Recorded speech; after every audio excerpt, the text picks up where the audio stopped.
everyone, it's Michelle and welcome back to the Royal Daily Tea. Now this message is for all of my Outlander fans out there.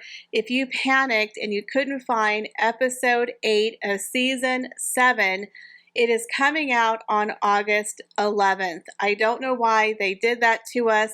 I sat down yesterday to watch the brand new episode and it wasn't there, and I literally started to panic because I know there are 16 episodes and this was episode 8 and it was not there. So for whatever reason, they pushed it back for another week. So don't freak out, guys. It will be there on the 11th. I recently found out that Sinead O'Connor sang season 7 of the Outlander theme song.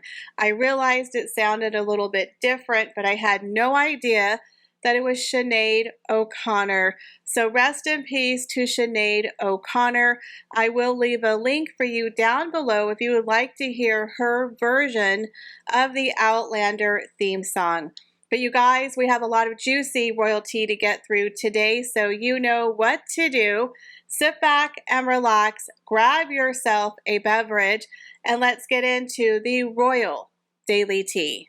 So little Prince Harry isn't making any new pals over there at his job at BetterUp, as news has come out that the life coaching firm in California has recently laid off over 100 workers.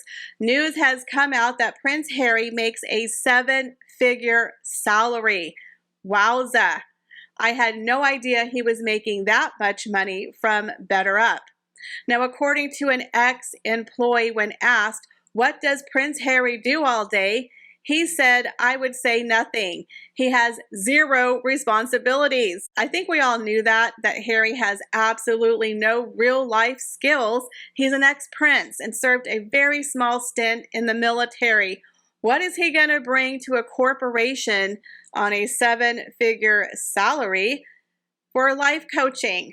Are you kidding me? What kind of life experience could Prince Harry possibly help anyone else with? My mom, Meghan, I push a button and someone brings me breakfast. I talk to Meghan and she tells me what to do. Like, what is he going to help anybody with, right?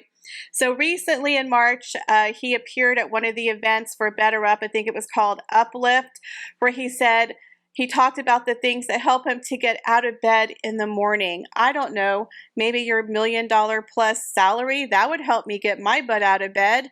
Then he talks about when he has life burnout, he meditates. Are you kidding me? Prince Harry has life burnout from a life of leisure, from a life of privilege. The man has never had to worry about a roof over his head, where his next meal was coming. Has he even ever paid a light bill? Has he paid a cable bill or a phone bill? Does he even know how to write a check? Those are questions that I have because I don't think that he does. So a lot of people are very angry with the company, saying they had a lot of woke initiatives and this mission that they're saving the world, but they don't believe the mission behind the company, and now they've lost their jobs. So a lot of people have also asked, is he worth the squeeze? Is the juice worth the squeeze? Well, I'm going to say no. I believe that BetterUp is going to go belly up very, very soon because they invested too much money in Prince Harry, who quite frankly isn't worth it. What is their return? How many signups did they get when they employed Prince Harry? He brought in a lot of fanfare and a lot of press, but another employee said they would bring in press and then they would roast Harry and Meghan. So they were getting a lot of negative publicity while having Harry attached to BetterUp. I agree. I think he tainted their reputation, and this company, in my opinion, is going to go belly up very, very soon because they took a lot of money, and instead of paying their real hardworking employees, they paid Prince Harry to be the face of BetterUp, which in my opinion was a very bad investment. BetterUp, y'all are about to get markled just like so many other companies who have associated with Harry and Meghan. So what do you think? Do you think BetterUp is going to go belly up after their huge 7-figure investment in Prince Harry?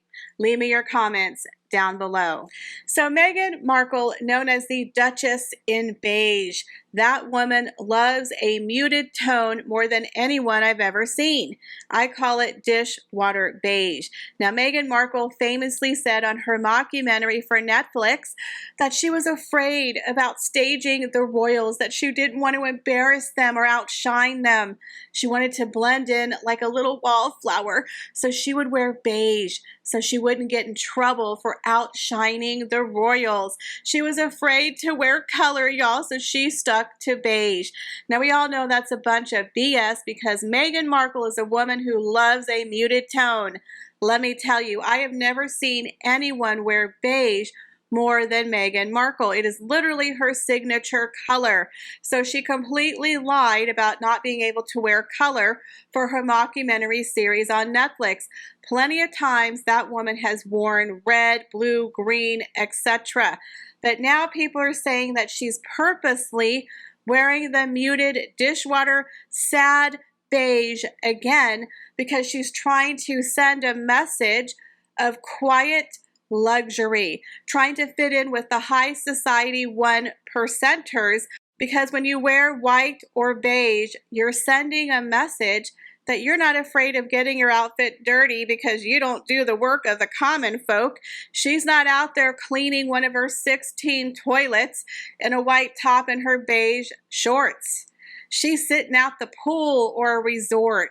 So apparently, according to those fashion experts, it is purposeful that Meghan Markle is now wearing beige to signify a carefree and luxurious life, that she's trying to look effortless with her messed up hair, with her very natural makeup, like she just came from the beach. She's carefree, living her best life in Montecito. Well, she looks like a freaking mess. Her outfit looked like the Ham Burglar. She doesn't look like a carefree person. She looks a mess. So according to her, she's trying to send a very important signal. Do you agree with this sad beige and this signal of quiet luxury that Meghan Markle, the Duchess of Beige, is trying to send? So is this another example of art imitating life? Prince Harry and Meghan Markle most recently purchased the rights to a romantic best-selling novel called Meet Me at the Lake, and it eerily resembles their life. Yeah, this is very kind of icky in my opinion. It's like another way to exploit his family trauma and to make money. Now, the book centers around a couple who meet in their 30s, and they deal with issues like childhood trauma over losing a parent in a car crash, mental health, postnatal depression. This book also has a lot of steamy sex scenes and drug use. Ding, ding, ding, we have a winner.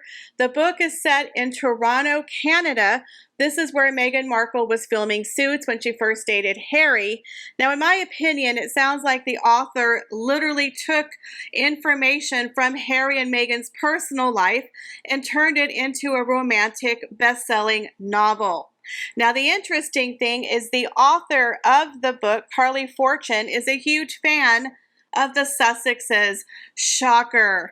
Now, according to her Twitter account, on the day of the wedding of Harry and Meghan, she was in tears as Meghan arrived at the church, and she was binge watching Suits, telling people that Meghan Markle is going places, y'all. Ugh. But in my opinion, it's very weird how Harry and Meghan purchased the rights to this book. They're going to adapt it to a film for Netflix. It cost around $3 million. And a lot of people were wondering, well, how did they win the rights to the book?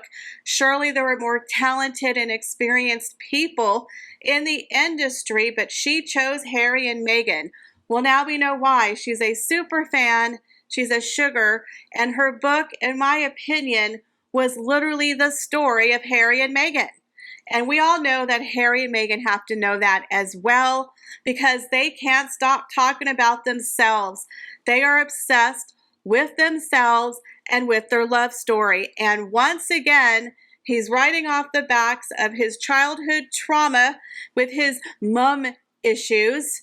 Now, we know it's not based on them, but don't you find that eerily similar, how the book literally mirrors major points of their life? To me, that's just cuckoo for Cocoa Puffs. way too similar to be a coinkydink. I think the author specifically had Harry and Meghan in mind when she wrote the book.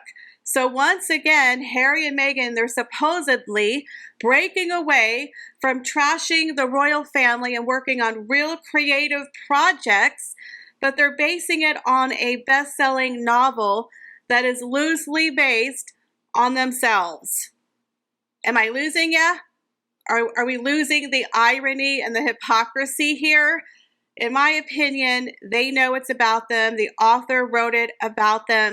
Once again, monetizing on his mother's death, even though it's loosely based on someone else. It's just too similar not to see and draw the lines of a coincidence, how she's a super fan of Harry and Meghan and writes a book that deals with major issues the couple has. Do you find that a little bit too suspicious and coinkydinky for it not to be real? And of course, Harry and Meghan were like moths to the flame, and they had to buy this book because they're so obsessed with themselves and their love story. The narcissistic wet dream of Harry and Meghan coming true to a screen on Netflix near you. But it's going to be very interesting to see what happens, considering the fact that Hollywood right now is still in the middle of a writers and actors strike. They also are working on the adaptation of a film called Bad Manners, which is based on Mrs. Havisham from the Great Expectation novel. So I will keep you posted if this moves forward. Well, guys, that's all the royal news that I have for you today. Thank you so much for stopping by my channel. I appreciate each and every one of you. Please be sure to check out my other social media accounts, and I hope to see you in the next video. Bye, guys.